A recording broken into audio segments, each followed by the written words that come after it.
את הדרך לשוב אליך.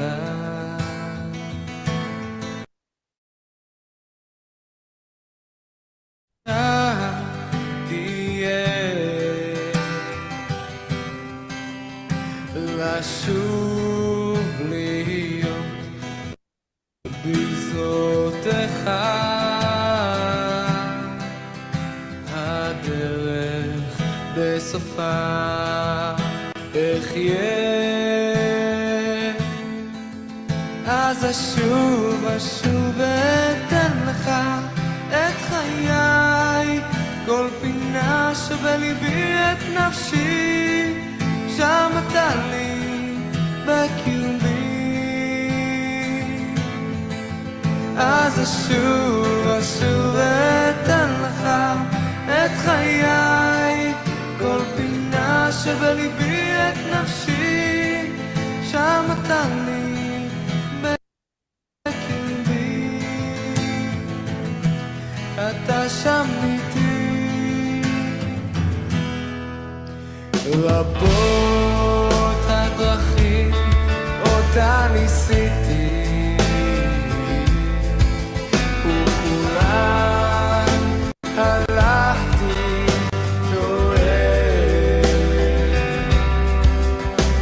רבים הקולות להם הקשבתי, אך כל אחד פיגוער. אז אשוב אתן לך את חיי, כל פינה שבליבי את נפשי, שם אתה לי בקרבי. אז אשוב אתן לך את חיי, כל פינה שבליבי את נפשי, שם אתה לי בקרבי. אתה שם איתי, אתה שם איתי.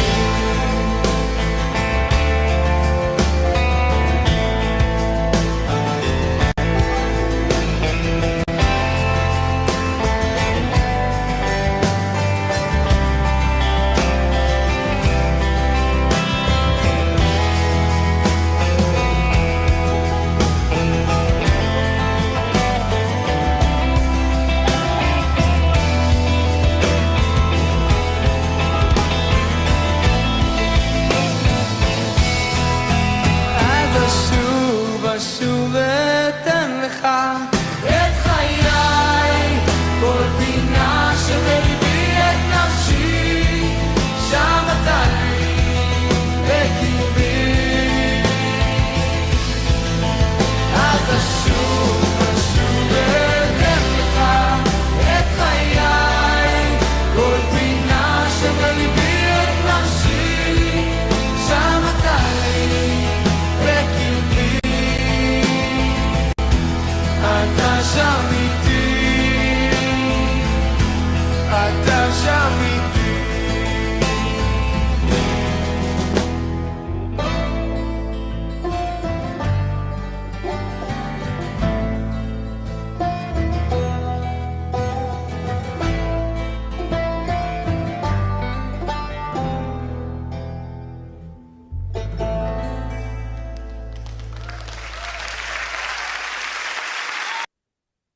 Voilà.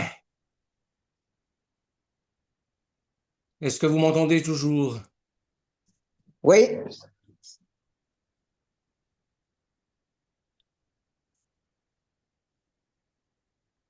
Est-ce que vous m'entendez? Parce que moi, je ne vous entends plus. Je crois que j'ai un Oui, problème si. de nouveau avec mon... on t'entend bien, entend, hein? moi j'entends. Oui, ça va, Bernard. Tu nous entends? Oui, parfait. Bernard, est-ce que tu nous entends? Voilà, parlez-moi pour voir. Oui, Tu Bernard. nous entends? Allô? Allô, Bernard? Tu nous entends Je pas? crois que c'est le partage d'écran qui fait ça. Je vais le supprimer. Est-ce que vous m'entendez? Oui, Oui, moi je t'entends bien. On on entend. t'entend, Vous on t'entend. m'entendez, ok. Donc c'est moi qui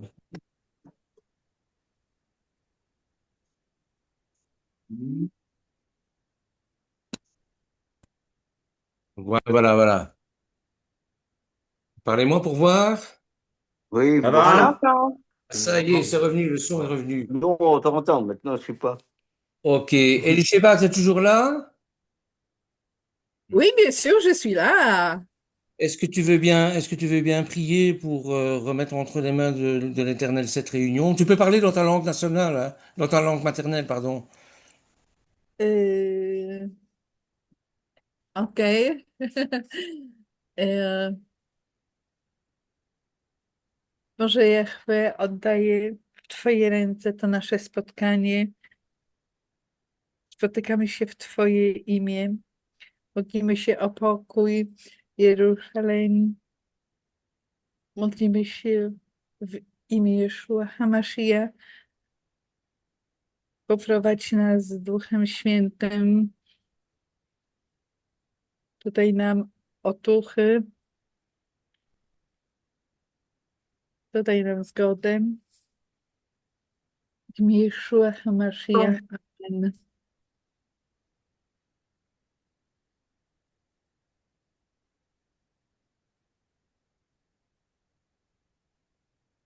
Amen. Amen.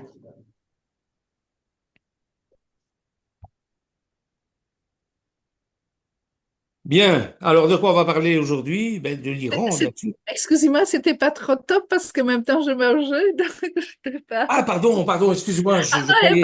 pas de souci, Ah non, mais mais tu peux voilà. continuer. Excuse-moi, excuse-moi. Mais Tu peux non, il y continuer. a pas d'excuse. Voilà, je mis d'à côté, je priais et c'est bon. Ok. Sois béni en tout cas, merci. Oui, amen. Bien, de quoi on va parler aujourd'hui? Ben, on va continuer, bien sûr, sur notre lancée, sur l'actualité, mais vue à travers le prisme, bien sûr, de l'eschatologie, c'est-à-dire le rôle que l'Iran va avoir dans la fin des temps, hein, et qu'est-ce que cette guerre va nous apporter.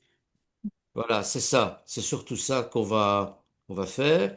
Alors, quel est le rôle que joue l'Iran à la fin des temps? Eh bien, plusieurs prophéties bibliques sur la fin des temps mentionnent l'Iran. Comme je vous l'ai dit la fois dernière, l'Iran, c'est la Perse, c'est Élam aussi. Et étant donné ce qu'il se passe aujourd'hui au Proche-Orient, eh bien, l'Iran fait parler de lui dans l'actualité. Et tout cela, bien sûr, est à mettre en parallèle avec les prophéties bibliques. Parce que, comme je vous le disais tout à l'heure, euh, d'abord, les prophéties bibliques sont là pour nous rappeler une seule chose, un retour au repentir. Repentez-vous. C'est ce que les prophètes nous disent. Ouais. Souvenez-vous des promesses que l'Éternel a fait à, à nos ancêtres.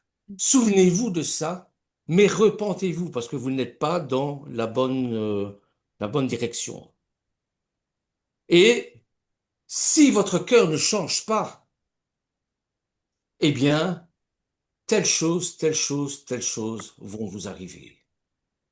Pour moi, la prophétie, c'est ça. Ça n'a rien à voir avec la divination, évidemment. Dire que demain il va y avoir de l'orage ou que, bon, non, ça n'a rien à voir. Je crois que le but de la prophétie, c'est le retour à l'Éternel, faire tchouva et se repentir. Je ne sais pas si vous êtes d'accord avec moi à ce niveau-là. Mais voilà. Donc, ce que je vais faire pour pouvoir situer les événements, je vais faire une chronologie, mais succincte, hein, parce que bon, vous allez voir, il va manquer un tas d'événements, une chronologie succincte des événements qui vont se passer à la fin des temps. Je marche sur des œufs parce que chaque confession a sa vision des choses. Donc, pardonnez-moi, mon intention n'est pas de vous heurter. Je ne vous impose rien. Je dis simplement comment je vois les choses. Maintenant, si vous voulez des explications plus complémentaires, allez voir vos pasteurs, allez voir vos églises, vos quillottes, allez voir vos enseignants qui n'ont peut-être pas les mêmes idées que moi. Vous comprenez? Donc voilà. Je vais donc, si vous me le permettez, on va faire de nouveau un petit PowerPoint, un petit partage d'écran avec une petite présentation, hein. Bon, ça ne dure pas longtemps. Voilà.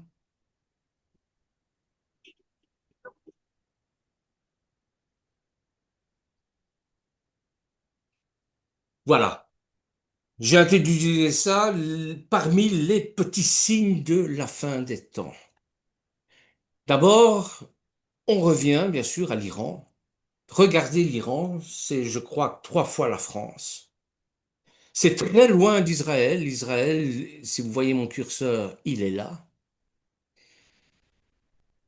Mais l'Iran va jouer un rôle excessivement important à la fin des temps. Il a déjà joué un rôle très important, comme je vous l'ai présenté la fois dernière, au niveau du déroulement du peuple juif.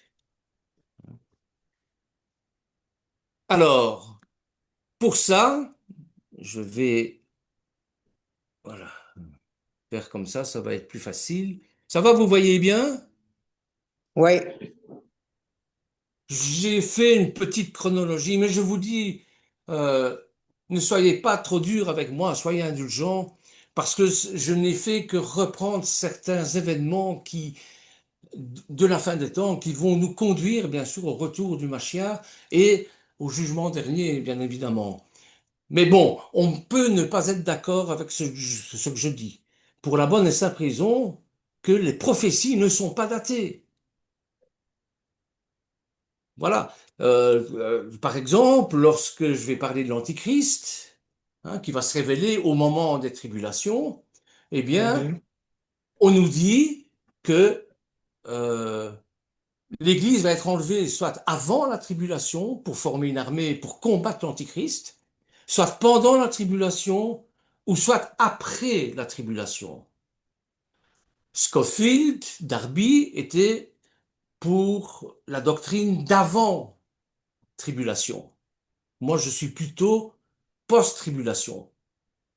Et tout ça, bien sûr, il y a des extraits bibliques qu'on peut se servir l'un comme pour l'autre. Donc, on est un peu dans le flou à ce niveau-là. Alors, pour ça, bon, ben, on va partir, bien sûr, de la naissance de Yeshua. On va laisser un peu de côté tout ce qui est Tanakh, hein. On y reviendra, ne vous inquiétez pas, on y reviendra. On ne peut pas parler des événements de la fin des temps sans comprendre ce qui s'est passé dans le Tanakh. C'est impossible. Ouais. Donc, on prend d'abord la naissance de Yeshua. Bon, j'ai pris Matthieu chapitre 2, verset 2. Son ministère, son baptême, son ministère, sa mort, sa résurrection. Matthieu 27, 50, mais vous pouvez prendre d'autres extraits, évidemment, hein, d'autres versets. Puis vous avez l'ascension,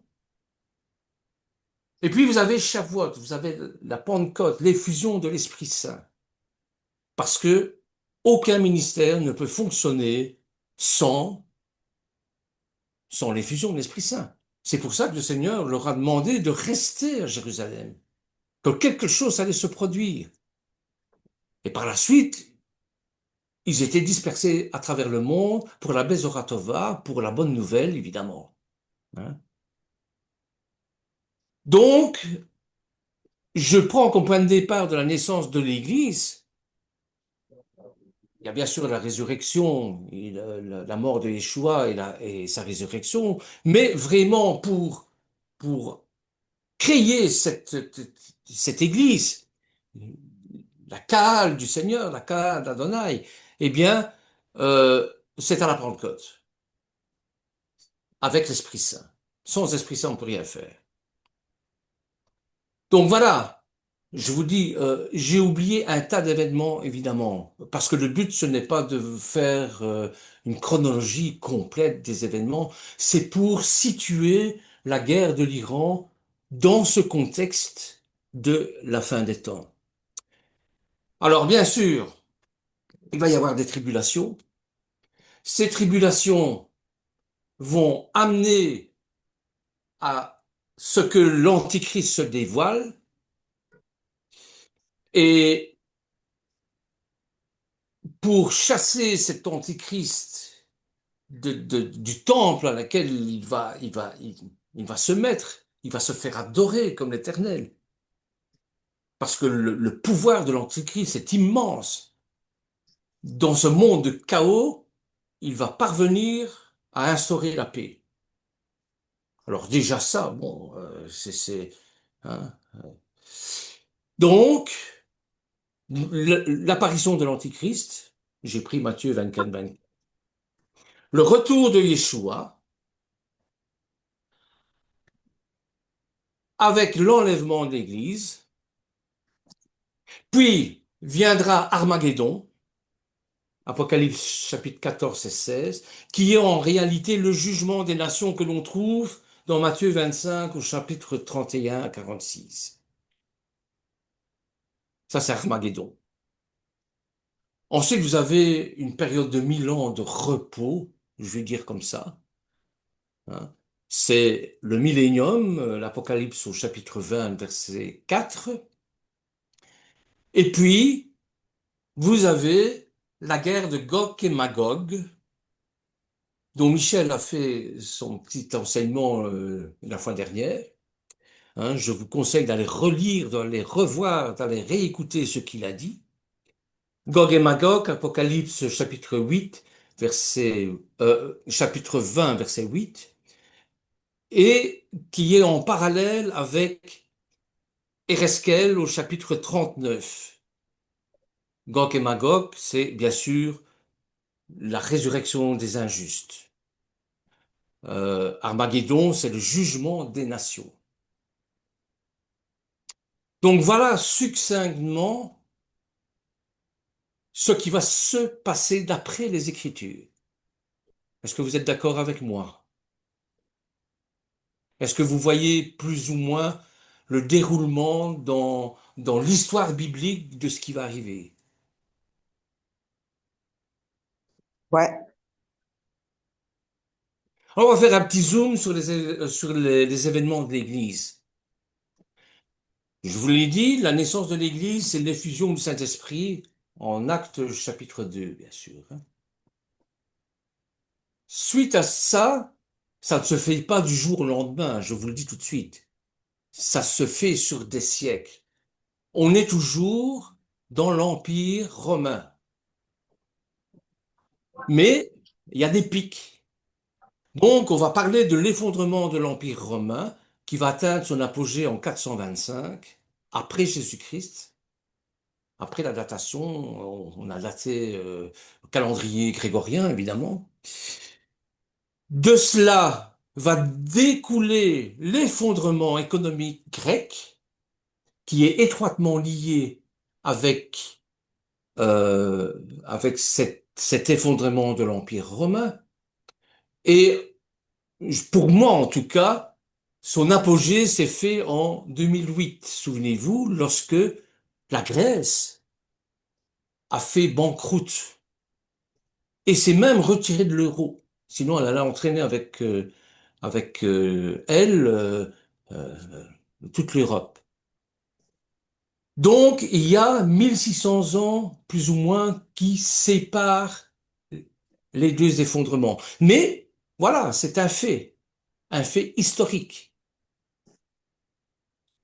On assiste aussi à l'effondrement des 10 nations, qui est bien sûr, d'une part, la dispersion des 10 tribus d'Israël, mais aussi cet effondrement des 10 nations qui correspond à un réveil dans la péninsule arabique, qu'on appelle le printemps arabe.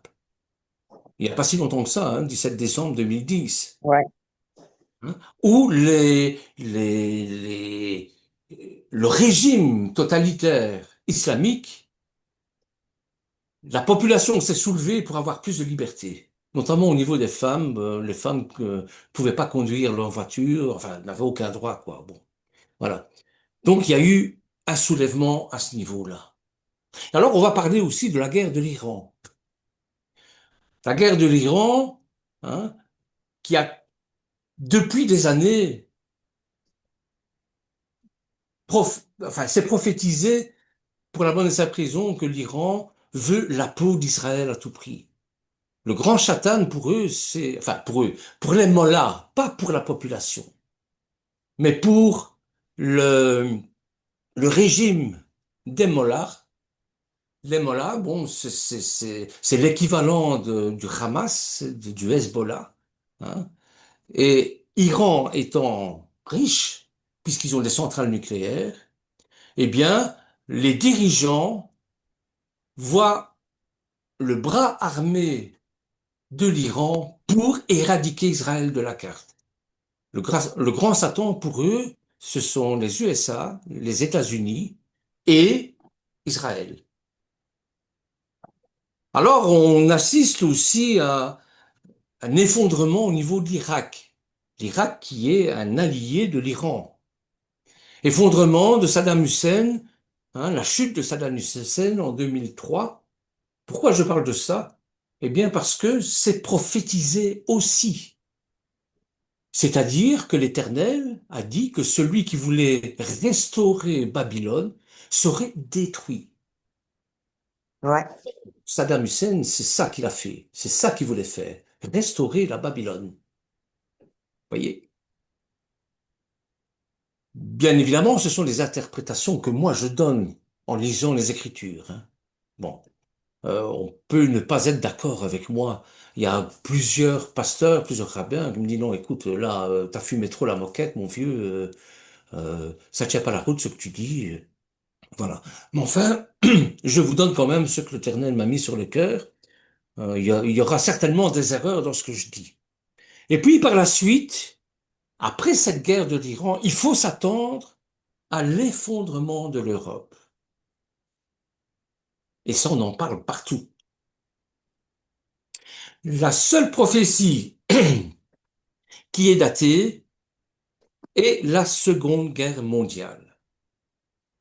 Et ça, je vous invite à relire le livre d'Esther avec les fils d'Amam, hein, qui vont être pondus, et les différentes lettres des plus grosses.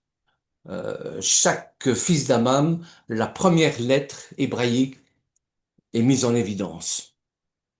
Je vous invite à écouter le Code d'Esther, ça s'appelle le Code d'Esther, hein, qui, qui nous indique qu'en 1948, les tortionnaires ont été pendus à la manière des fils d'Amam, et l'un d'eux a crié Purim 1948. Voilà, ça c'est le zoom, plus ou moins, les événements qui vont se réaliser au niveau de l'Église. Je vous dis, c'est très large, très souple, très fluide, parce que les, les prophéties ne sont pas datées. Elles se réaliseront en fonction du cœur de l'homme.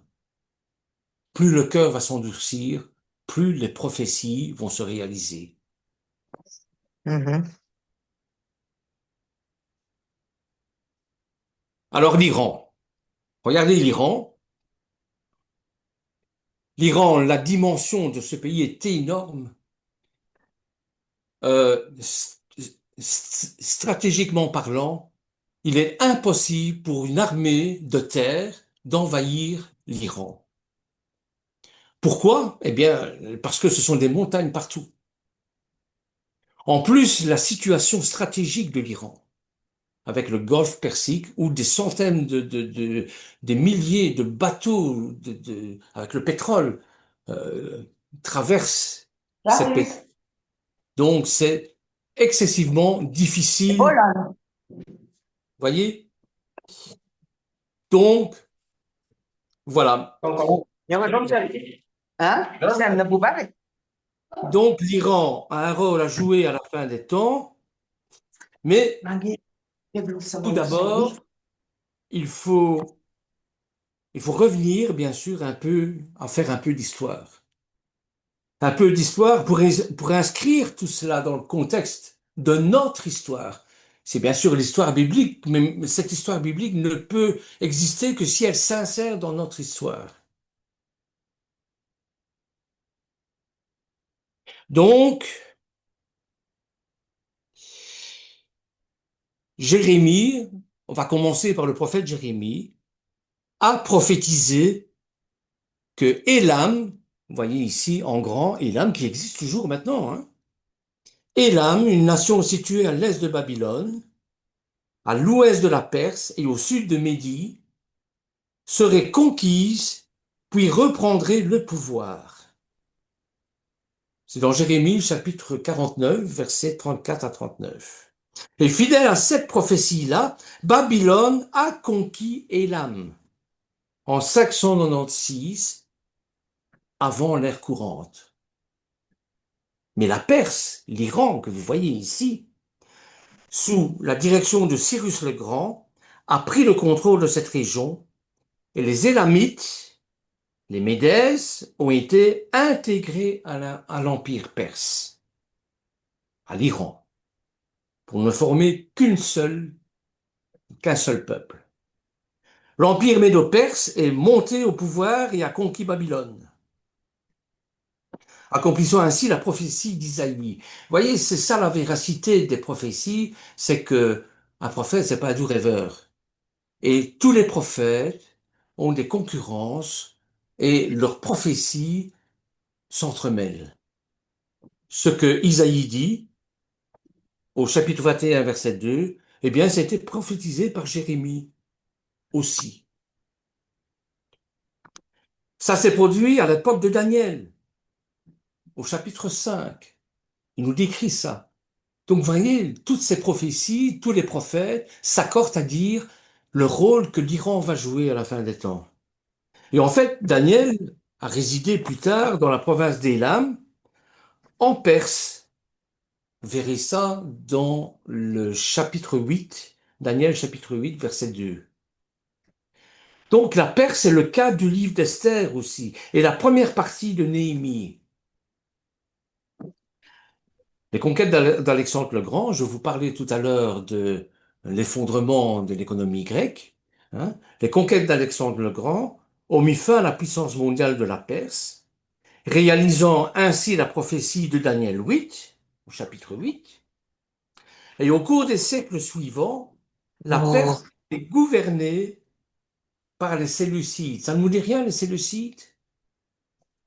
Hanouka. si, Hanouka. Les Parthes. toile visiteur bi pardon de nga ne instant yi noonu mu ngi topp bu baax toile visiteur bi doon utiliser wu woon sama baara dimanche le commencé di senn fi waaw mais léegi nii xam nga waaw hello damaa woo téléphone ne wax mu bàyyi Je vous demanderai, si vous waaw voulez instant yi fermer le micro, je vous toile demande, visiteur bi je vais vous demander de fermer vos micros, s'il vous plaît.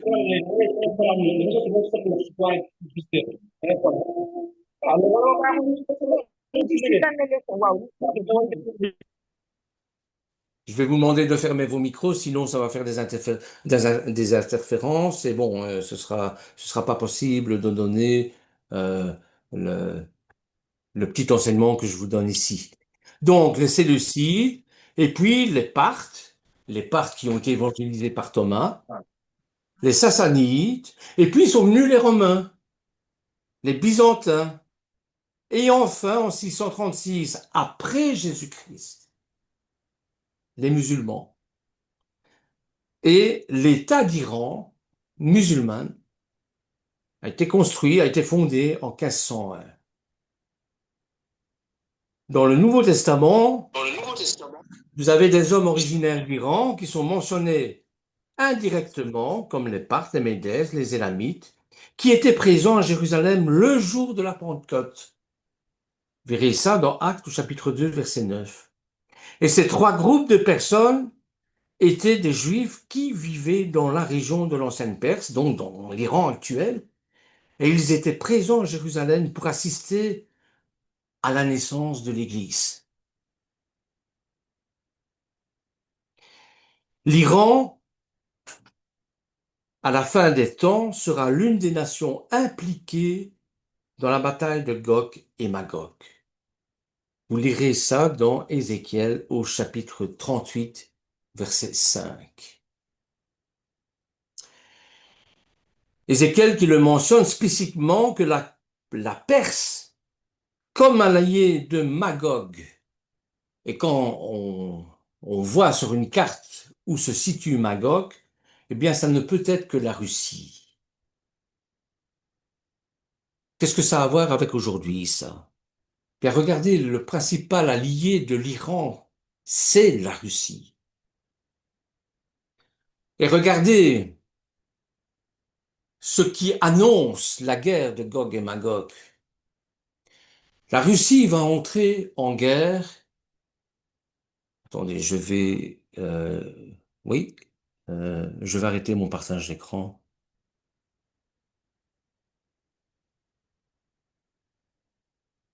Voilà. Euh, Parlez-moi pour voir si je vous entends toujours. Ça va? Tu nous entends, Bernard? Ah. Bernard? Bernard? Vous m'entendez? Oui? Là, on Toi, on t'entend, oui. t'entend, oui. Ok. Ok. Voilà.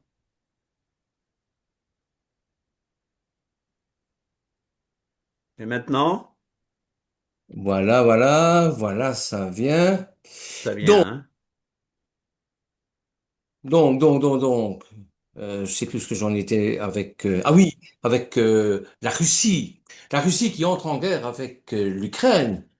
L'Ukraine, un très grand importateur, enfin exportateur de blé. Hop, embargo avec l'Ukraine. Là-dessus, euh, les Russes disent, bon, ben, puisque l'Europe, enfin, l'Occident en tout cas, puisque l'Ukraine est supportée par l'Europe, puisque ils nous font ça, eh bien, nous, on va faire un embargo sur le pétrole, sur le gaz naturel. Donc voilà, ils essayent de punir en quelque sorte l'Occident en, en n'offrant plus le gaz naturel. Pas de chance, en Israël, il y a du gaz naturel. Et que fait Israël?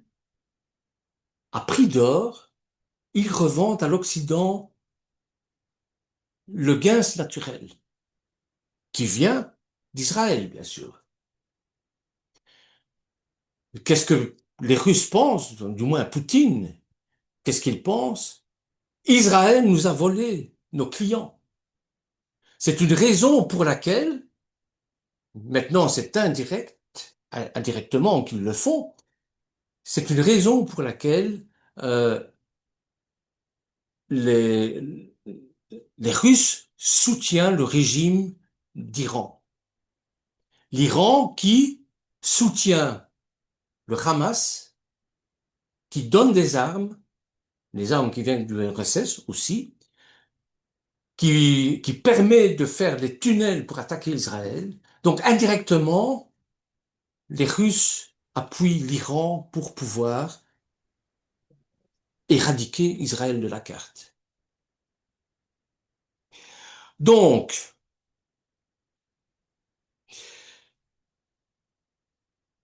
c'est pour ça que je vous disais que d'autres nations vont être incluses dans cette coalition de Gog et Magog, évidemment. Hein, le Soudan, la Turquie, la Libye, souvenez-vous, Kadhafi, ne cessait d'insulter les États-Unis jusqu'au moment où les États-Unis en ont eu marre. Ils lui ont balancé quelques bombes sur la figure. Et Kadhafi s'est calmé depuis lors. On n'entend plus beaucoup parler de la Libye, hein, à ce niveau-là. le Soudan, bien sûr, la Turquie, hein. Donc cette vaste armée va s'attaquer à Israël, qui sera alors un peuple paisible et sans méfiance, comme nous dit la Bible. Et ça, c'est déjà, avec le Hamas, le 7 octobre 2023. Voyez. Donc, à l'issue de cette invasion de la fin des temps, qui est prédite, l'Éternel va intervenir d'une manière surnaturelle. Et la coalition de Gog sera totalement détruite. Tu tomberas sur les montagnes d'Israël, ainsi que toutes les troupes du peuple qui t'accompagnent. Je donnerai en guise de nourriture aux rapaces de toutes sortes et aux bêtes sauvages. Ereskel, chapitre 39, verset 4. L'Iran, allié à la Russie, va pondre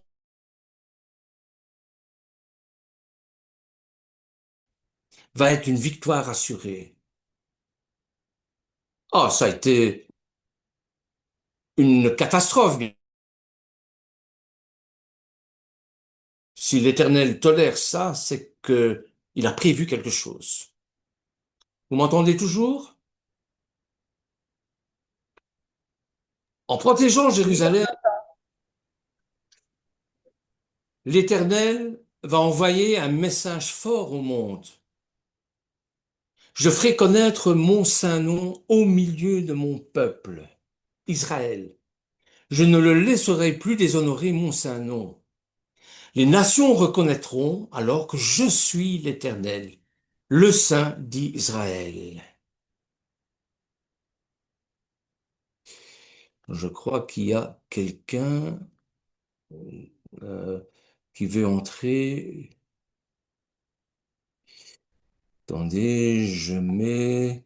euh,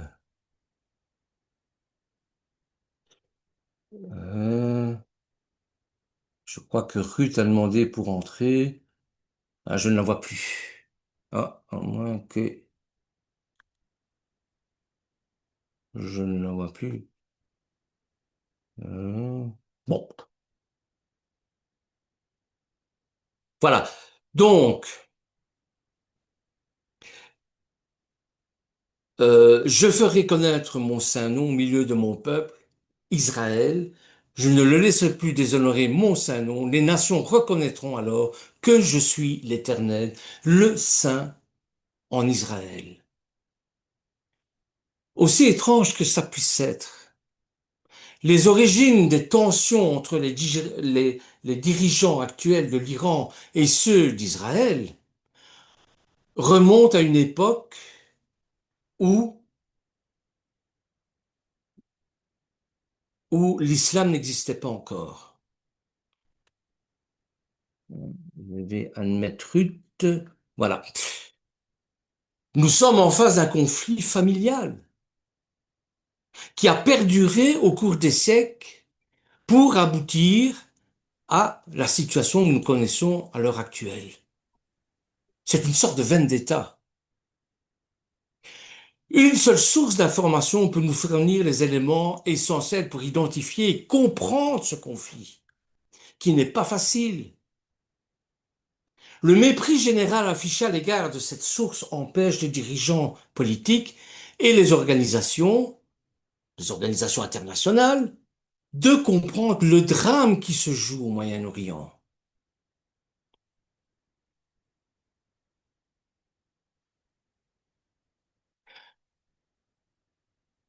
Le drame qui joue au Moyen-Orient, mais son issue aussi.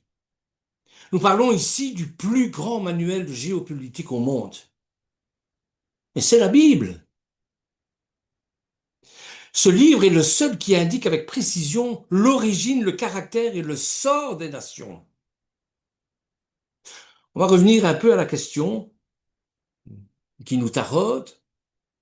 Comment peut-on expliquer la volte-face soudaine et brutale dans les politiques intérieures-extérieures de l'Iran après le renversement du Shah en 1979, le Shah Reza Pahlavi? Comment un ancien ami d'Israël et des États-Unis est-il devenu du jour au lendemain leur pire ennemi, le Shatan.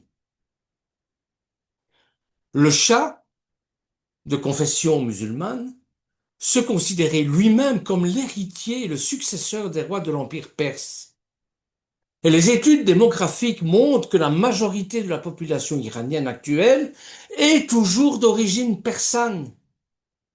De plus, les sources historiques et bibliques montrent que le peuple persan ne fut pas un ennemi d'Israël ou du peuple juif. Je vous l'ai dit la fois dernière.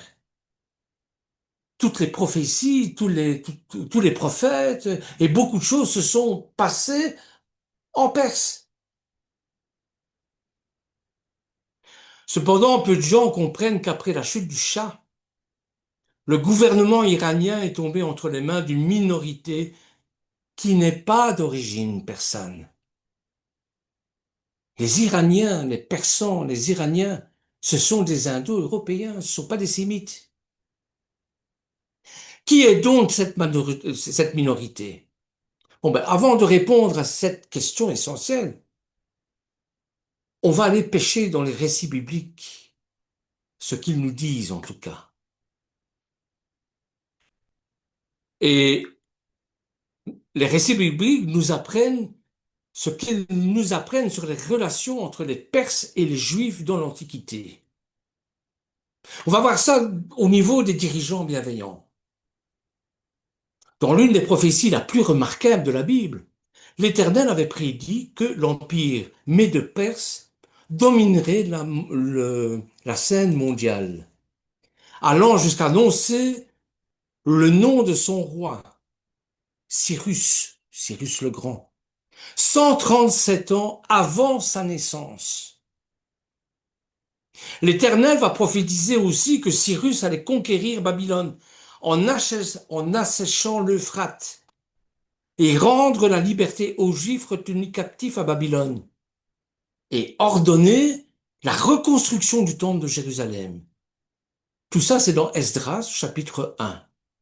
Dans Ésaïe aussi, chapitre 44, versets 27 à 28. La prophétie se poursuit. Ainsi parle l'Éternel à son oint. Écoutez ça. Ainsi parle l'Éternel à son oint, à Cyrus. Cyrus, qui n'est même pas juif, qui n'est même pas hébreu. Cyrus qui est un païen. Il le dénomme comme son oint, son Machiar. Est-ce que vous vous rendez compte?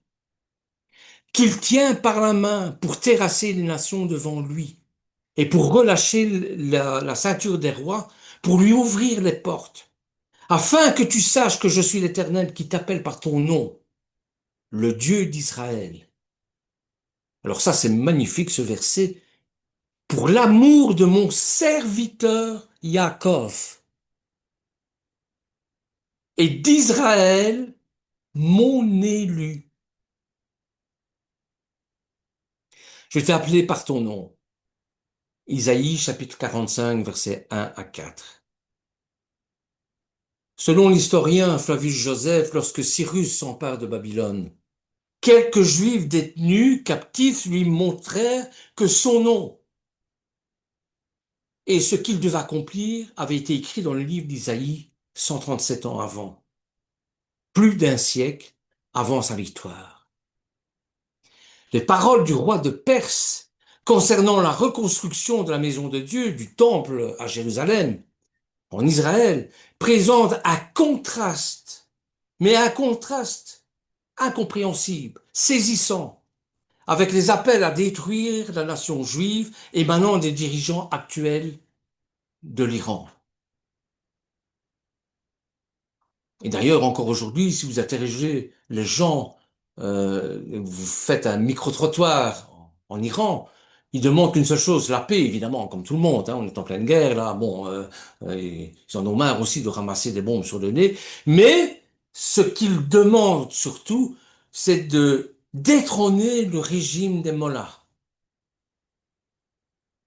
Et après la mort de Cyrus le Grand, Darius, son successeur, va confirmer, ratifier le décret de Cyrus. On peut voir dans les Écritures et dans l'histoire que dès l'Antiquité, les monarques perses avaient une attitude plutôt bienveillante à l'égard du peuple juif. Une caractéristique encore présente à l'époque du Shah Reza Pahlavi au XXe siècle, qui employait même au sein de son cabinet des juifs, de son cabinet, de son gouvernement, hein, je veux dire, des juifs. Alors d'anciennes haines ressurgissent malgré cette histoire ancienne. Il existe une clé nous permettant de comprendre les antagonismes féroces des dirigeants actuels de l'Iran et à l'encontre d'Israël. Leur désir d'effacer cette nation de la carte. La clé permettant de comprendre les origines de cette hostilité se trouve dans le livre d'Esther. On va faire un bref résumé. Le récit a lieu à l'époque du roi Assyrus, Xerxès, hein, pour notre histoire à nous. Xerxès va régner sur le vaste empire des Médès, des Perses, composé de 127 provinces qui s'étendent de l'Inde à l'Éthiopie. Donc c'est pas rien. Il était le père d'Artaxerxès qui, la 7e année de son règne, va autoriser le sacrificateur Esdras à revenir à Jérusalem, investi d'une grande autorité. C'est une histoire fascinante. Moi, je prends toujours un plaisir à relire la Megillah d'Esther en période de Purim. Donc, le livre d'Esther est clair et résout la contradiction apparente des bonnes relations historiques entre les Juifs et les Perses, en opposition avec l'obsession actuelle du gouvernement iranien de détruire Israël. Et après la chute de Babylone, de nombreux Juifs restent dans le territoire conquis par l'Empire médo-perse. Et parmi eux, se trouve Esther, une jeune Juive orpheline vierge, adoptée par son cousin Mardokhai. Ils habitaient dans la ville de Sus, administrée par le roi Cyrus. Et à cette époque, Cyrus venait de subir un affront qu'une reine ne peut pas faire à son époux, à son roi. Un affront de la part de la reine Vashti. Vous connaissez tout ça, hein, je suppose, je ne fais que rappeler. Alors il décide de trouver à travers le royaume une jeune femme, belle surtout, mais capable, intelligente, afin de remplacer Vashti. Ah oui, on rigole pas avec les rois à ce temps-là, hein, bon. Et parmi toutes les femmes présentées au roi, c'est Esther qui va trouver grâce à ses yeux. Et elle va être choisie pour devenir la reine. Et plus tard, le roi Cyrus va décider de nommer un premier ministre, écoutez bien ça, sur l'ensemble de l'empire, et il va choisir pour cette fonction un homme répondant du nom de Amam. Détail intéressant.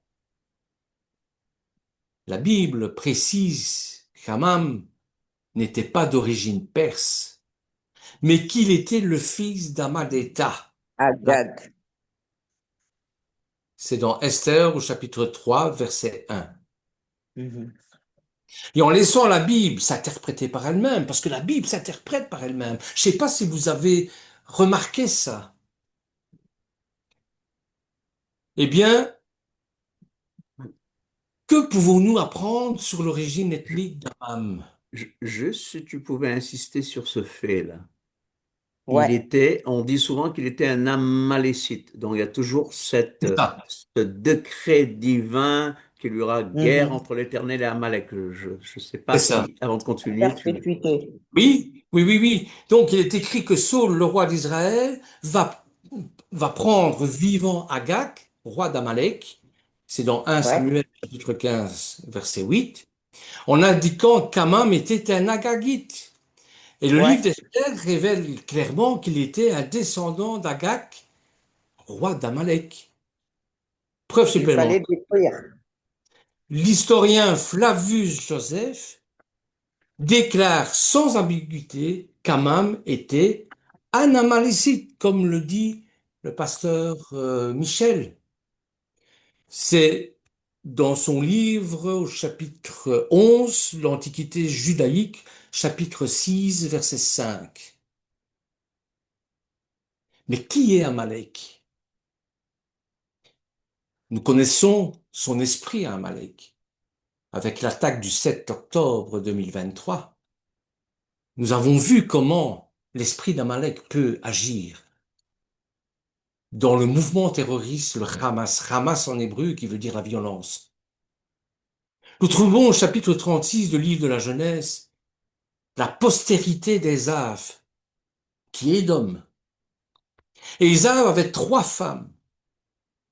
Parmi elles, Ada, qui était originaire de Canaan. Elle enfanta à Ésav Eliphaz. Eliphaz, le premier-né d'Ésav, était le père d'Amalek. Donc, la Bible révèle clairement que le nouveau premier ministre, Amam, n'était pas un Perse, mais plutôt un descendant d'Ésav, à travers la lignée du premier-né, son père, Eliphaz. Il était le père d'Amalek. Ça va? C'est pas trop compliqué? Non, ça va. Ça Pour va? moi. Ouais.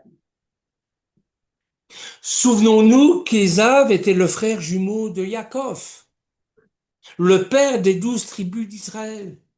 Et parmi ces tribus se trouvait celle de Benjamin et de Juda. Et d'où vient la reine Esther? Ben, elle descend d'Israël, à travers la tribu de Benjamin. Vous lirez ça dans Esther, chapitre 2, versets 5 à 7. Gardons aussi à l'esprit que Yaakov et Ésav se battent déjà dans le ventre de leur mère, Rivka, en Genèse, chapitre 25, 19 et 26. 19 à 26. Et l'Éternel va révéler avant même la naissance des jumeaux qu'il engendrerait 2 nations distinctes qui lutteraient l'une contre l'autre à travers les siècles. C'est comme si cette bataille est éternelle. On n'en voit pas la fin. Et Amalek revient constamment. Amalek aura son compte, comme on dit, sur le mont Séhir à la fin des temps. Mais Israël aujourd'hui, il peut couper la tête des Amalécites. C'est un petit peu comme l'hydre au niveau de la mythologie grecque. Vous coupez une tête, il y en a 10 qui revient. Et c'est un peu comme ça. Voyez? Donc, lorsque Ésav va vendre son droit d'aînesse, à quoi va-t-il renoncer? Parce que tout ça est lié. Hein. Eh bien, ce droit d'aînesse consiste premièrement à hériter de la terre, Eret Israël, la terre sainte. Genèse chapitre 8, verset 13.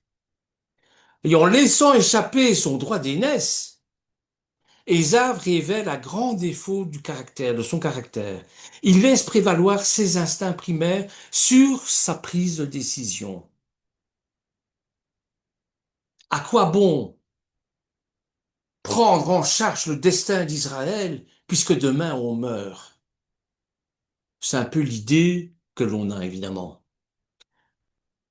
L'Éternel montre du doigt cette même caractéristique chez les descendants d'Ésav, le peuple d'Édom.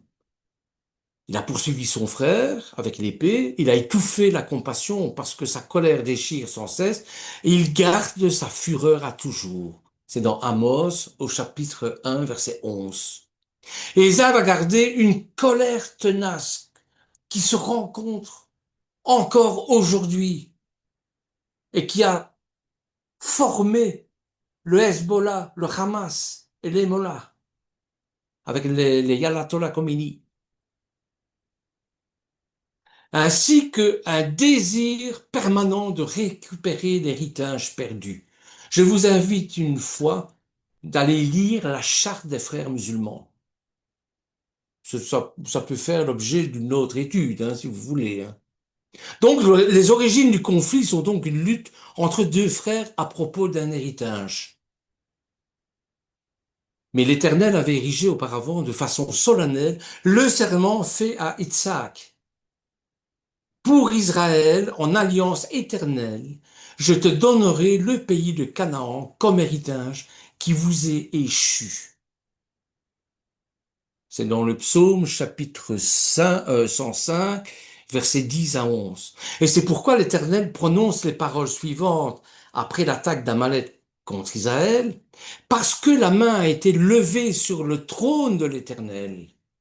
Il y aura une guerre de l'Éternel contre Amalek de génération en génération. Exode chapitre 17, verset 16. Je vous dis, Amalek, on n'est pas prêt d'en sortir avec lui. Il se sait vaincu et malgré tout, il va faire en sorte de diviser, de contrecarrer le plan divin. D'ailleurs, les Écritures nous disent les Amalécites n'avaient pas ces craintes de Dieu. D'autres traductions, comme la Bible en français courant, précisent que les Amalécites ont osé lever la main contre le trône de Dieu, au mépris de sa souveraineté.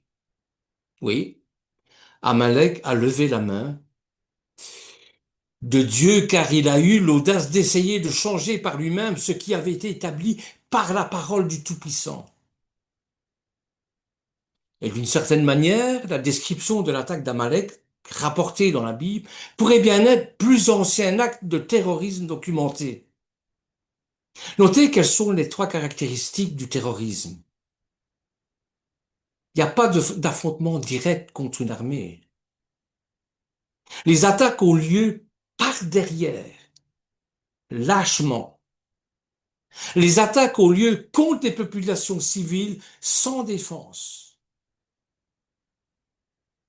Souviens-toi de ce que te fit Amalek pendant la route lors de votre sortie d'Égypte, comment il te rencontra dans le chemin et sans aucune crainte de Dieu, sans aucune crainte de Dieu, tomba sur toi par derrière, sur tous ceux qui se traînaient, qui se traînaient les derniers, pendant que tu étais là, las, fatigué et épuisé toi-même. Devarim au chapitre 25, versets 17 à 18. À la lumière de ces antécédents historiques, que pouvons-nous apprendre sur les implications découlant du récit du livre d'Esther? Mordocaï, qui avait adopté Esther, avait l'habitude de s'asseoir à la porte du roi. Et lorsque Haman et le roi passaient, tout le monde pliait le genou et faisait des courbettes. Mordocaï, lui, non. Il ne s'agenouille que devant l'Éternel. Et Haman va voir que Mordocaï ne fléchit pas le genou et ne se prosterne pas devant lui. Alors, rempli de fureur, il dédaigne de porter la main sur Mordocaï seul, car on lui avait dit de quel peuple était Mordocaï. Il voulut détruire le peuple de Mordocaï, tous les Juifs qui se trouvaient dans le royaume d'Assyrus. Ça, c'est l'histoire, bien sûr, c'est la Mégillah d'Esther, hein. Il y a dans toutes les provinces de ton royaume un peuple dispersé et à part parmi les peuples, ayant des lois différentes de celles de tous les peuples, et n'observant point les lois du roi. Il n'est pas dans l'intérêt du roi de se laisser en repos, si le roi le trouve bon, qu'on écrive l'ordre de les faire périr, et je pèserai 10 000 talents d'argent entre les mains des fonctionnaires, pour qu'on les porte dans le trésor du roi. Donc le décret, c'est éradiquer le peuple juif, comme en Allemagne en 1933. Et ne sachant pas que la reine Esther faisait partie du peuple qu'Amam souhaitait exterminer, eh bien le roi Cyrus finit par autoriser son premier ministre à exécuter son projet. Et les lettres furent envoyées, bien sûr, par des courriers dans toutes les provinces du roi pour qu'on détruise, qu'on tue, qu'on fasse périr tous les Juifs, jeunes, vieux, petits-enfants, femmes, en un seul jour, le 13e du 12e mois, qui est le mois d'Adar, pour que leurs biens soient livrés au pillage. Nous voyons ici comment l'attitude d'Amam, l'Amalécite, provoqua un virage à 180 degrés dans l'attitude royale à l'égard du peuple juif. Mais ça ressemble de façon remarquable à ce qui se passe en Iran. Lorsque l'ayatollah Khomeini accède au pouvoir après le renversement du Shah. Il est également intéressant de noter un petit détail grammatical. Dans la langue sémite, Khomeini partage la même racine que le nom d'Amam. Est-il surprenant de trouver un parallèle entre l'attaque d'Amalek contre Israël dans le désert et l'augmentation du terrorisme mondial encouragé, parfois même soutenu par les dirigeants actuels de l'Iran? Malgré son histoire de tolérance, voire d'amitié entre juifs, la nation médo-perse de l'Iran est tombée sous l'influence d'une minorité amalécite qui a pris les rênes du pouvoir après le renversement du Shah Reza Pahlavi en 1979. L'Éternel entreverra les plans d'Amalek. Que se passera-t-il entre Israël et l'État d'Israël et l'Iran, pardon? Eh bien, en lisant la parole de Dieu, nous savons avec certitude que l'Iran n'arrivera pas à éradiquer la nation d'Israël. Et au travers de ces prophètes, l'Éternel corrige sévèrement Israël. Ça, c'est un fait. Il les exile même s'il le faut. Et la nation juive, à cause de leur péché, uniquement à cause de leur péché, mais ne permettra jamais qu'une autre nation lève la main contre le trône de Dieu. Exode chapitre 17, verset 16. Et qu'elle empêche l'accomplissement de très nombreuses prophéties qui décrivent en détail l'avenir imminent des événements actuels. Moyen-Orient, ainsi que leurs issues, les dirigeants iraniens arriveront peut-être à baisser Israël, avec l'aide des partisans édomites, le Hezbollah ou le Hamas. Mais leur objectif final est voué à l'échec. Ils le savent. Pas à cause de la justice du peuple juif, mais parce qu'ils se battent contre un projet établi par Dieu. Ils se battent, ils veulent la guerre contre Dieu, ils déclarent la guerre à Dieu à travers le peuple d'Israël. Nous verrons au contraire l'influence des Amalécites diminuer en Iran, en faveur de la majorité persane, ce qui aura pour effet d'atténuer le sentiment anti-juif au sein de la nation. Un sentiment extrêmement présent ailleurs dans le monde arabe. Toutes les nations arabes qui entourent Israël ont cette haine, cet antisémitisme, mais quelque chose d'affreux. Il n'y a pas de mots pour le décrire. Alors souvenez-vous que dans l'Antiquité de nos jours, ou de nos jours, l'état d'esprit persan est très différent lorsqu'il n'est pas influencé par la mentalité terroriste des Amalécites. Et dans le passé, l'Éternel va utiliser les Perses, l'Iran actuel, hein, et les Médès. Médès, c'est l'Ukraine. Et quelques régions russes pour conquérir Babylone en asséchant le lit de l'Euphrate. Il va utiliser à nouveau ses puissances orientales contre la Babylone moderne. Le 6e ange versa sa coupe sur le grand fleuve, l'Euphrate, et son eau tarit pour préparer la voie aux rois qui viennent de l'Orient. C'est pas moi qui le dis, c'est dans l'Apocalypse chapitre 16, verset 12. Assurez-vous de suivre l'ordre divin. de surveiller, d'être aux aguets, mes frères et sœurs. Soyez des sentinelles. L'accomplissement de ces événements qui nous révèlent l'imminence du retour du Mashiach, Yeshua HaMashiach. Il est là à nos portes. Il est là à nos portes. Nous, nous vivons les douleurs de l'enfantement.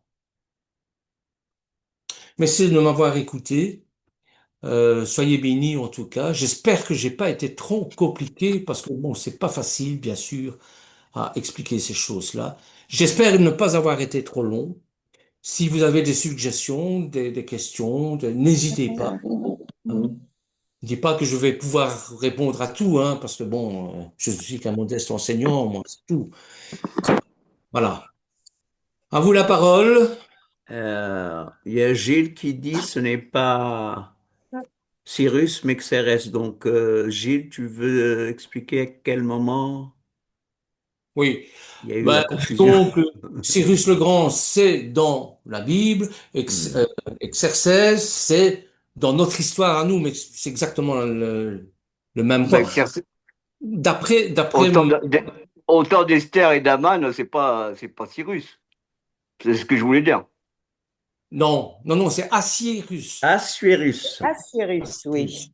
Mais il avait dit Assuérus. Ah bon, j'ai Assuérus, mal oui. compris, excuse-moi alors. D'accord, Ouais, voilà. J'avais mal compris. Autant pour moi. voilà. Donc, Olivier. Très intéressant, mon frère. voilà, je ne sais pas si vous avez des choses à ajouter à ce que je viens de dire. Je vous dis, l'eschatologie, bon, c'est quelque chose Je marche sur des œufs. Je marche beaucoup Oui, sur... mais Parce Ouais. que bon, chaque Mais tout- interprétation, et comme ce n'est pas daté, c'est en... Mais c'est pour vous montrer que la guerre d'aujourd'hui avec l'Iran a une répercussion hum, dans la chronologie de la fin des temps. Absolument. hum. Alors, il y a, excusez-moi du terme, il y a des gens qui ne savent rien, qui nous disent non, c'est une guerre géostratégique. Ta, ta, Alors, si ta. jamais on réduit cette guerre à la géostratégie, ça, je vous dis, ils n'ont rien compris. Il y a des chrétiens qui C'est suivent clair. cette ligne. Les pacifistes, pour moi, c'est des faux pacifistes. Comment ils veulent la paix, ils disent que nous sommes des faucons, on veut la guerre, on ne veut pas la guerre. Israël ne veut pas la guerre. Israël est obligé de faire la guerre pour faire la paix. Alors, je ne comprends pas cette Hum, mentalité du Dieu bisounours qu'on a dans la chrétienté et dans toute une phrase d'islamo-gauchistes et d'évangéliques de hum. gauche. Excusez-moi, hein, ça mérite au plus haut point. Donc, Dieu bisounours, et on est là pour la paix, mais tu veux la paix avec quelqu'un qui a écrit dans sa charte que ta destruction, tu veux la paix avec quelqu'un qui, dans sa constitution, veut la destruction d'Israël. Comment? Je leur ai dit, quand on parle de la paix, certains n'ont même pas répondu parce qu'ils savent qu'il n'y a pas de réponse. Bien Comment sûr. faire la paix avec ces gens? Comment? Hum, Comment? hum, Golda Meir hum. a dit, si les Arabes, en parlant des Arabes, si les Arabes veulent la paix, il y aura la paix. Si Israël dépose les armes, il n'y aura plus d'Israël. Eh bien, c'est les faits. Bien sûr, vous allez me dire, Absolument. il y a des gens qui me disent, non, non, non, Absolument. Israël doit faire confiance en Dieu, mais Israël fait confiance en Dieu, mais Dieu, qu'on le veuille ou pas, utilise aussi les armes pour régler certaines choses. Alors, semble, euh, on semble sanguinaire, on semble méchant, on semble radical. On m'a traité plusieurs fois d'ayatollah, hein, puisque c'est d'actualité. Ah ouais. Ayatollah, intégriste et tout, mais Ta, ta, ta. voilà. Bon, je me tais. Je laisse. Ah. Non, voilà. le problème, moi je pense que le problème, c'est Hum. qu'on ne veut pas enseigner ces choses-là à l'Église. Oui, Ouais. aussi. On ne veut pas. Voilà. Et cette Exactement. histoire-là ne peut pas être Hum. séparée de la Bible des prophéties, c'est impossible. C'est Ah ça. bah amplement, Voilà. amplement. Hum, Exactement.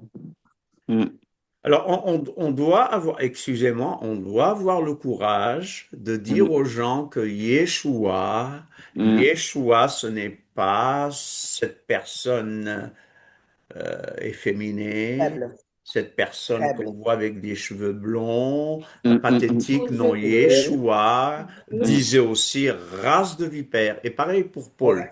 Donc, bon, pendant que ma sœur est là, je profite. Bon, j'ai suivi une discussion entre David et quelqu'un, Sylvia, je vais pas donner le nom, bon, Bruno, London. voilà, Donne. qui était pour, c'est toujours la Ouais. paix, la paix, la paix, il faut pas prêcher la guerre. Et bon, j'ai laissé David répondre parce que David a très bien répondu, Amen. mais Amen, euh, amen. Mm. sur le terrain et bibliquement parlant, c'est pas comme Mm. ça que ça se passe, c'est vraiment pas le Dieu bisounours. Non, Seigneur, amen. Exactement. Ouais. Mm. Ouais. Mm. Le problème, c'est les déformations, bien sûr, de la compréhension, pour moi, Ouais, grecque des c'est Écritures. ça, c'est ça. C'est la Mm. seconde baffe que Yeshua nous demande de recevoir. Si tu Mm. reçois une baffe sur Mm. la joue gauche, tends l'autre joue. C'est pas tout à fait le sens hébraïque, en tout cas, des Hmm. versets qu'il donne. Oui, Et la raison, la conséquence de ça, c'est que nous voyons les chrétiens, malheureusement, manifester pour, euh, Mm. Mm. Mm. Mm. pour le Hamas à travers ce qui se passe à Gaza. À Gaza. exactement. Exactement. Mm. Amen. Mm. Ouais, c'est ça. Hein. Mm. Voilà. Voilà, Et pas demain, jeudi, je vais pas encore, je vais faire un résumé et un plan de l'eschatologie, de la fin des temps. Hein. Donc ne ratez pas, ah oui, soyez oui. là, ce sera très intéressant. J'essaierai d'être le Mm. plus simple possible. Mais vous savez, les Mm. prophéties, la littérature apocalyptique, Mm. comme Daniel, l'Apocalypse, ne s'interprète pas n'importe comment. Ouais. Euh, Mm. comme Bernard l'a dit, ce n'est pas daté. Donc une chose dans une prophétie, un mot peut concerner un temps et un autre mot dans la Ouais. même ligne peut concerner un autre temps. Tu vois, par exemple, quand on lit l'histoire de Gog et Magog, il y a des gens qui disent que Gog et Magog, c'est Armageddon. Non, mais Jean va nous montrer, Jean qui était prophète, Yohanan était prophète. Hein, je parle de Mhm. l'apôtre Jean, il était prophète. Il va nous expliquer qu'en fait, Gog et Magog, ce sera après le millénium. Et que Ah, Gog et Magog sera la conséquence du jugement dernier, du jugement définitif. Et quand ils entendent la sentence, Satan en profite pour ramener ces nations. Mais on va se rendre compte que l'esprit d'Amalek n'aura pas encore été effacé, bien que prophétiquement la mémoire des Malek doit être effacée, mais que même qu'à la fin du millénium, l'esprit d'Amalek sera encore dans le cœur des nations, des gens qui sont nés pendant le millénium en tant que mortels. Pas nous qui faisons partie de la Keïla, mais il y aura dans le millénium des gens qui y naîtront, et il y a des gens qui échapperont au carnage d'Armageddon. Akadosh Baruch Hu seul sait pourquoi. Moi, je suppose que c'est les petits en bas âge qui n'ont pas encore comme on appelle, l'âge de la raison. et Je voilà, crois que c'est les enfants ou les personnes à besoins spéciaux qui n'ont pas pu eux-mêmes prendre une décision pour Yeshua qu'il laissera échapper. Donc cela, la Keïla devra les éduquer et les Mm. Amen. mener au vrai Dieu pendant le millénium. Mais que même pendant le millénium, vous savez, la fin des temps, c'est pas un jour de 24 heures, ce comme on le sera Ouais. pense. On voit que ça dure longtemps. Des Bon, je vais périodes. pas anticiper. Je vais pas anticiper sur le cours de Amen. jeudi, mais ce sera très intéressant. Amen. Amen. Amen. C'était la Amen. publicité pour, Pour pour jeudi. jeudi. Un jeudi, il y a cours un jeudi. Jeudi Oui, à court. Oui. Amen. oui. Je D'accord. suis encore en Belgique jeudi. Je vais Ok. partir. Je vais dans la nuit du vendredi au samedi. Donc, je vais prendre l'avion le Shabbat. Voilà, mais Ah, c'est pas moi qui conduis l'avion. C'est pas moi qui Bah, pilote. heureusement. Il l'a. Donc, tu vas pouvoir fêter 2 fois Shabbat. Et rêve Shabbat 2 fois. D'accord. Voilà. C'est de la gourmandise spirituelle, ça. Hein? C'est de la gourmandise spirituelle, ça. Pour Erev Shabbat 2 fois? Non, Oui. Ah bon? il y a que 3 heures de différence. Hein. Donc, Ah, ce trois sera heures de pas, différence c'est seulement. tout. Hein. Ah ben oui, oui, c'est vrai, c'est en Afrique. Hein. Oui, oui, c'est ça. Oui, oui, en face du Sénégal. Oui, oui, c'est ça, c'est ça. Voilà. Bien.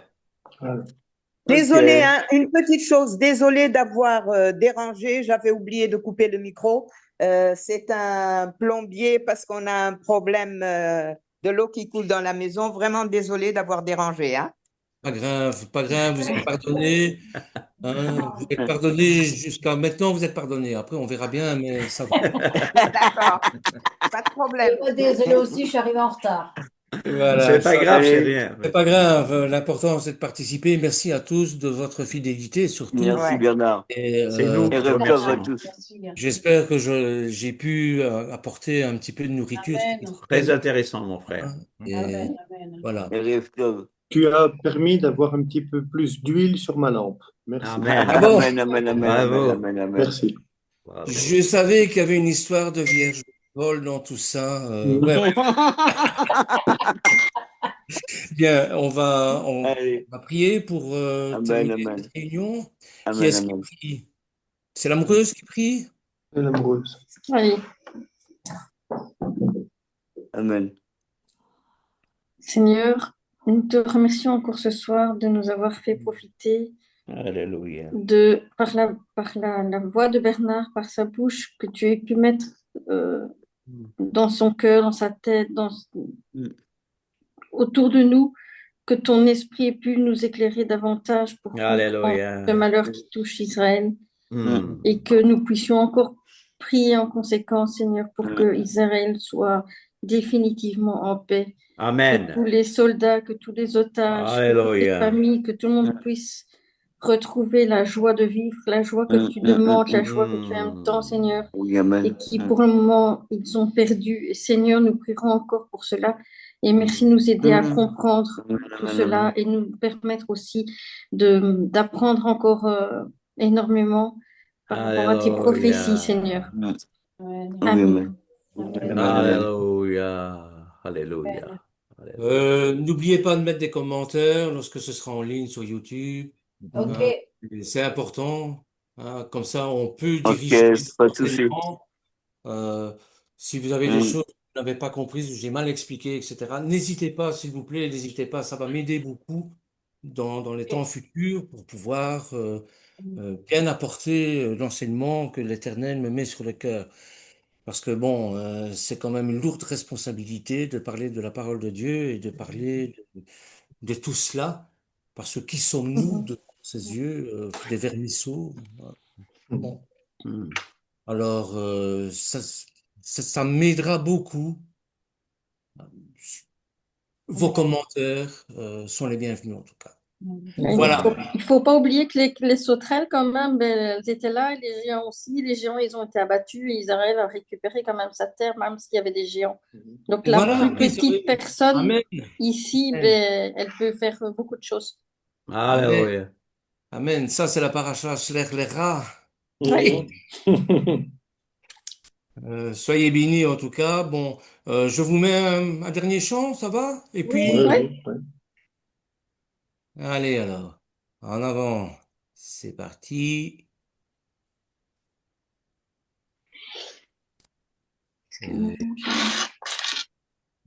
Évidemment. Voilà. C'est un chant que j'aime beaucoup.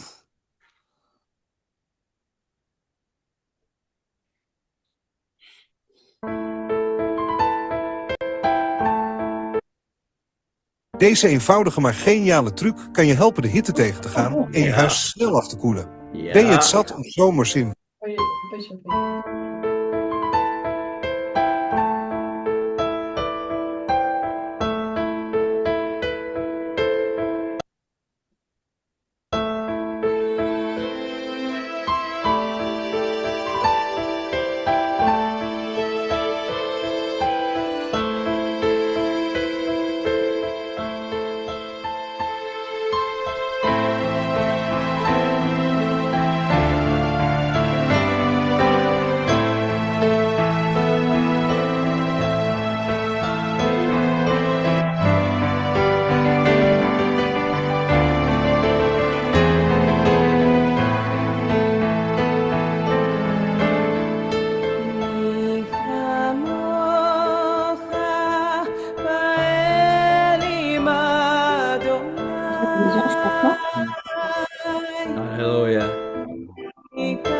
Kamocha.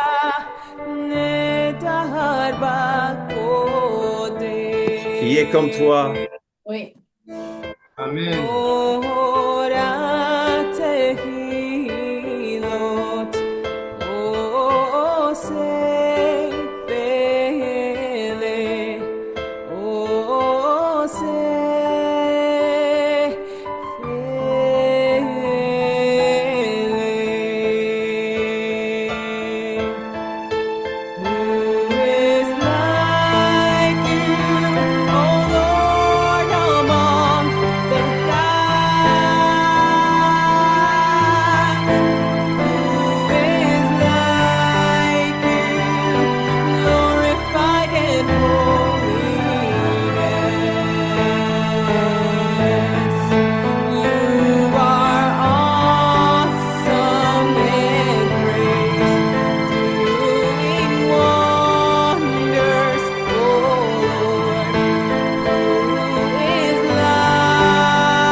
Amen. Alléluia. Tu dois m'envoyer le lien, Bernard, s'il te plaît. Shabbat, non, pas Shabbat Shalom, pas encore. Pas encore. Trop tôt, trop tôt. Un peu trop tôt, oui. Soyez bénis en tout cas. Mhm. Et voilà, à mardi prochain. À jeudi déjà, hein? Moi, je le dis déjà. Oui, Un oui, jeudi oui, déjà, c'est sûr. oui. Mhm. Il y a voulant, bon, voilà. Et soyez bénis, bonne soirée. Et ce chant, c'était pour toi, Ruth. Mhm. Qui est comme toi, Adonai parmi les dieux. Voilà. Mhm. Et je sais que Ruth a un petit faible pour tout ce qui est chant et danse israélienne, hébraïque en tout cas. Donc voilà. Soyez bénis. Sois bénis aussi. Shabbat.